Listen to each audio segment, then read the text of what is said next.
ये है जुहू इलाके की एक पॉश इमारत। इस इमारत पर जरा गौर से नजर डालिए। 9 मंजिली इस ट्विन टावर में पुलिस डिपार्टमेंट के कुछ ऐसे आला अधिकारियों के फ्लैट्स हैं जो यहाँ रहते तक नहीं है।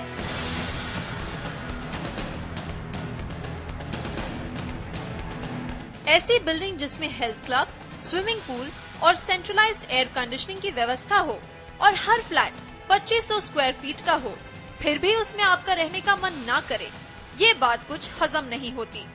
दरअसल चक्कर ये है कि यहाँ के सोसाइटी मेंबर्स महाराष्ट्र पुलिस के चुनिंदा आईपीएस अधिकारी हैं, जिन्होंने अपने इन फ्लैट्स को किराए पर दे रखा है और खुद रहते हैं सरकारी अकोमोडेशन में।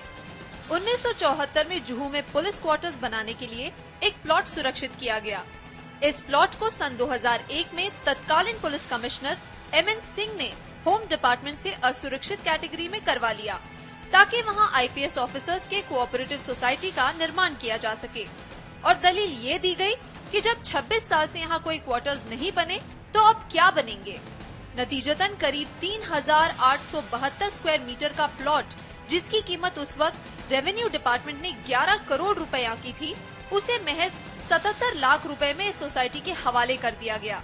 और पुलिस, जिसका काम जमीन हड़पने वालों पर कानून के तहत कार्रवाई करना है, वो खुद ही जमीन हड़पने वाले माफिया में शामिल हो गई। हम आपको बताते हैं उन 19 आईपीएस अधिकारियों के नाम जिनके नाम पर वसुंधरा सोसाइटी में फ्लैट्स हैं, फिर भी वे गवर्नमेंट क्वार्टर्स में रह रहे हैं।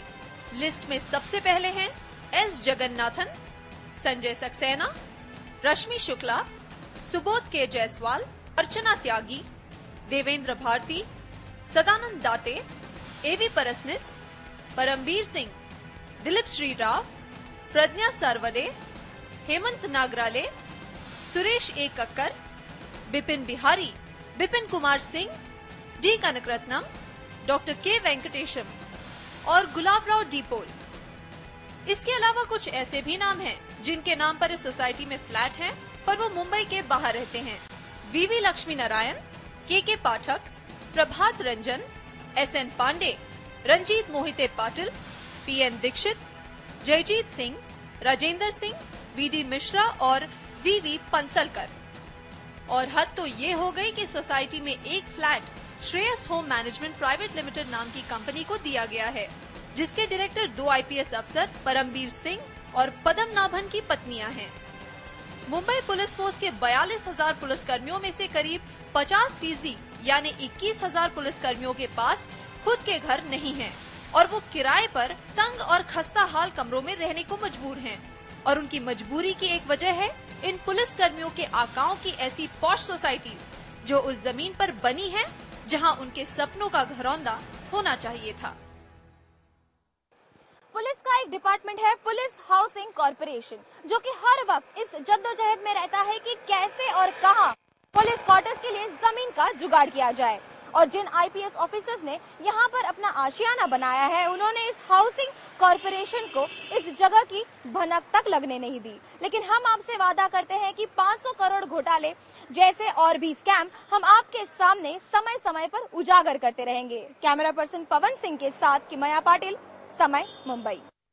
तो इसी घोटाले के मामले में इस वक्त हमारे साथ स्टूडियो में जो मेहमान मौजूद है, मोहम्मद अफजल, जो कि आरटीआई एक्टिविस्ट है। अफजल साहब, सब समय मुंबई में आपका स्वागत है। ये जानने की कोशिश करूंगा इस घोटाले का उजागर, इस घोटाले का तथ्य सत्य, इतने बड़े आला अधिकारी आईपीएस ऑफिसर, इनकी अपनी प्रॉपर्टी बनाना, किस हद तक का अब भ्रष्टाचार चला गया है? देखिए, ये जो पॉलिटिशियंस, ब्यूरोक्रेट्स और जो एडमिनिस्ट्रेशन का जो नेक्सस है जी, इसको खत्म होना बहुत जरूरी है जी। दूसरी चीज ये है कि जहां तक आईपीएस और आईएएस ऑफिसर्स की बात है, तो उनको एक ब्लैंकेट प्रोटेक्शन दी गई है।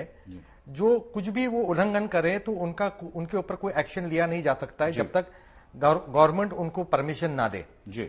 और वो मुझे लगता नहीं है कि कोई भी आईपीएस और आईएएस ऑफिसर पे कोई भी एफआईआर दर्ज हुआ है या कोई कार्रवाई की गई है। यानी आपने जो गवर्नमेंट का नाम लिया, यानी कहीं ना कहीं मंत्रीगण आ गए। जी जी जी।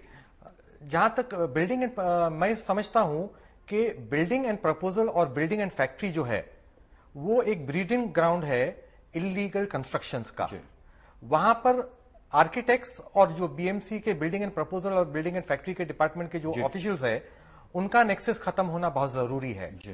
वो एक बॉम्बे को बिल्कुल उल्लासनगर बनाना चाह रहे हैं, जहां पे टोटली इलीगल कंस्ट्रक्शन हो रहे हैं। मुझे समझ में नहीं आता है कि कमेंसमेंट सर्टिफिकेट देने से पहले उन्होंने ये एसरटेन क्यों नहीं किया कि भाई हर डिपार्टमेंट से उनको एनओसी मिली है नहीं मिली है। उन्होंने बस परमिशन दे दी और कमेंसमेंट सर्टिफिकेट उन्होंने जारी कर दिया, बिल्डिंग खड़ी हो गई और आखिर में उल्लासनगर जैसा सिचुएशन आ गया कि भाई बिल्डिंग को रेगुलराइज की जाए। चलिए, बिल्डिंग को रेगुलराइज की जाए। लेकिन इस वक्त हमसे सीधे जुड़ने जा रही है हमारी संवाददाता किमया पाटिल। किमया, मैं आपसे जानने की कोशिश करूंगा कि वाकई स्कैम की बारिश हो रही है, एक के पीछे एक लगातार, इतने सारे स्कैम, इतने सारे भ्रष्टाचार और अब ये एक और मामला, क्या कुछ कहेंगे इस पर? प्रशांत, मैं आपको बता दूं कि वसुंधरा सोसाइटी जो है, हाउसिंग सोसाइटी, ये एक ही स्कैम नहीं है। हमारे पास कुल मिलाकर 40 ऐसे सोसाइटीज है जो इलीगल है और इनके ये जो अधिकारी है, आईपीएस ऑफिसर, आईएएस ऑफिसर और जो गैजेटेड ऑफिसर है, खासतौर पर देखा गया है कि जो एक साथ मिलकर, ये जो एक ही है, ये खासतौर पर देखी गई है कि किस तरह से ये साथ मिलकर ये जगह जो है ये हड़पते हैं। अक्सर होता है कि सब्सिडी रेट में ये जगह लेते हैं। आपको मैं ये भी बता दूं कि इनकी सैलरी जो है वो काफी मोटी रकम वाली सैलरी होती है, घर में नौकर चाकर होते हैं, फिर भी इन्हें जरूरत होती है वो है छोटी जगह की जरूरत होती है। जो जगह जो है वो जगह कम रेट में, सब्सिडी रेट में वो चाहते हैं और उस तरह से वहां पर जो है इलीगल कंस्ट्रक्शन करते हैं। इलीगल कंस्ट्रक्शन करके काफी सारे घर जो है अपने नाम पर करते हैं। प्रशांत जी, बहुत बहुत शुक्रिया, बने रहिए आप हमारे साथ में। लेकिन फिलहाल एक और घोटाला, वसुंधरा सोसाइटी, जी हां, जिसमें आईपीएस के जितने बड़े आला अधिकारी हैं उन्होंने लूट मचाई है। हमारी चर्चा हमारे मेहमानों के साथ जारी रहेंगी, लेकिन फिलहाल यहां पे रुकेंगे एक छोटे से ब्रेक के लिए। ब्रेक के बाद जब लौटेंगे तो हम बात करेंगे नितिन गडकरी ने मुंबई में प्रेस कॉन्फ्रेंस ली, जिसमें उन्होंने साफ तौर पर निशाना साधा है कांग्रेस पर।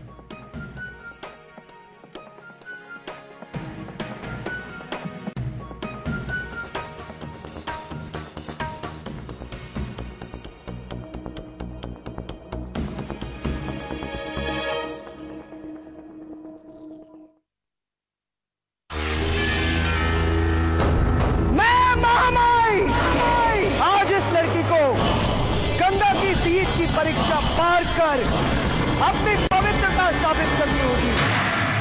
गंगा माई की!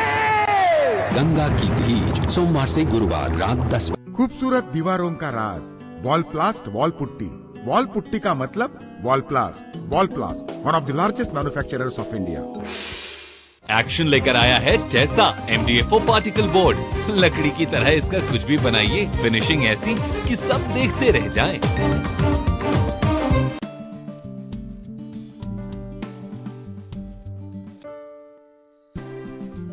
ईवा फ्लोटर्स, आपके पैरों के पंख।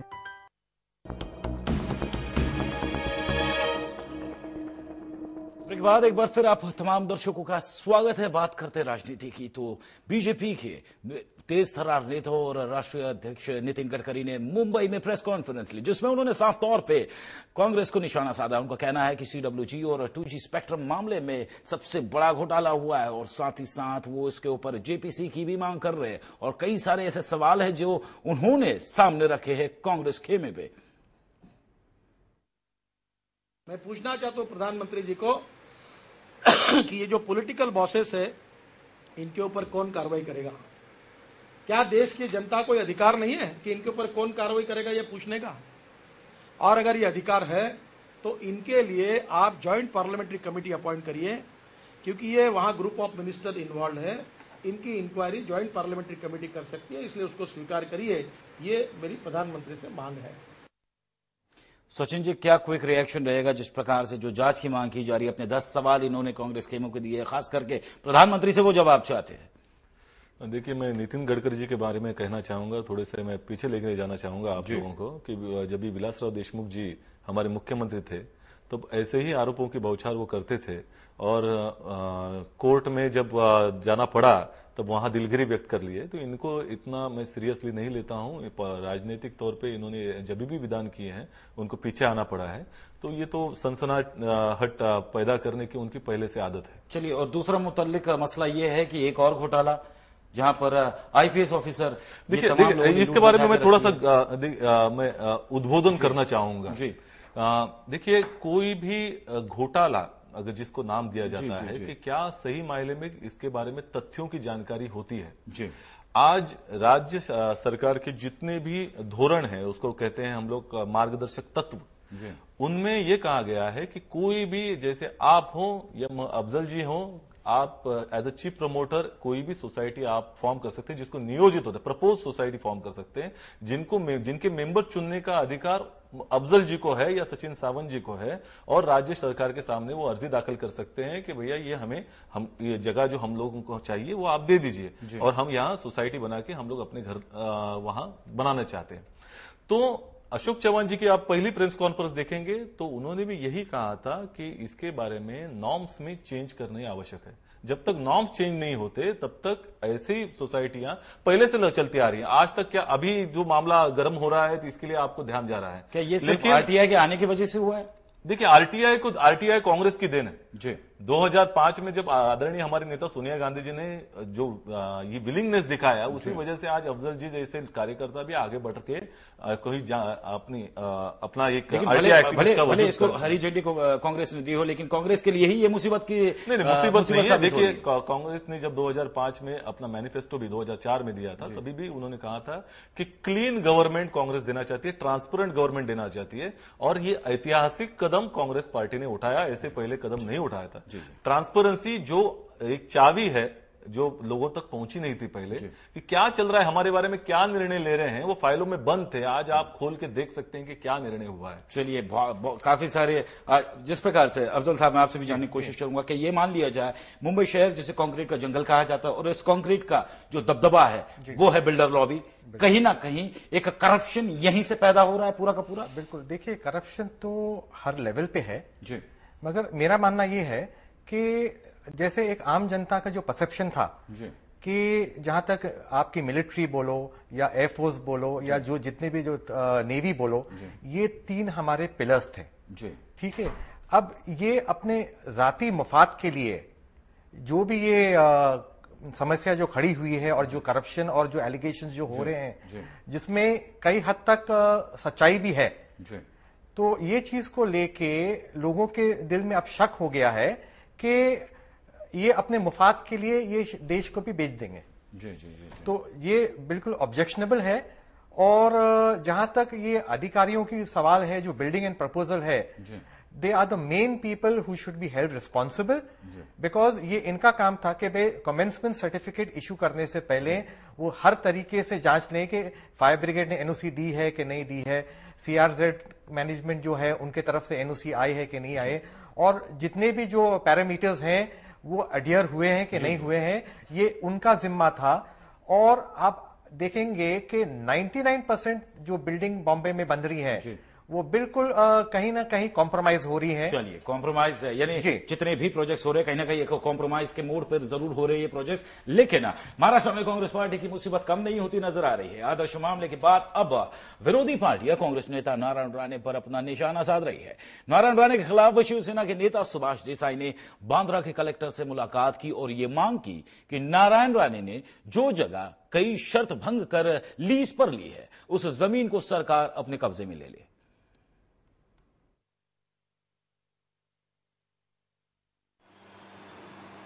आदर्श सोसाइटी मामले में अशोक चव्हाण को मुख्यमंत्री के पद से हटाने के बाद जहां कांग्रेस पार्टी महाराष्ट्र में अपनी छवि सुधारने की कोशिश कर रही है, तो वहीं विरोधी पक्ष नए नए मुद्दों पर कांग्रेस को घेरने की कोशिश कर रहा है।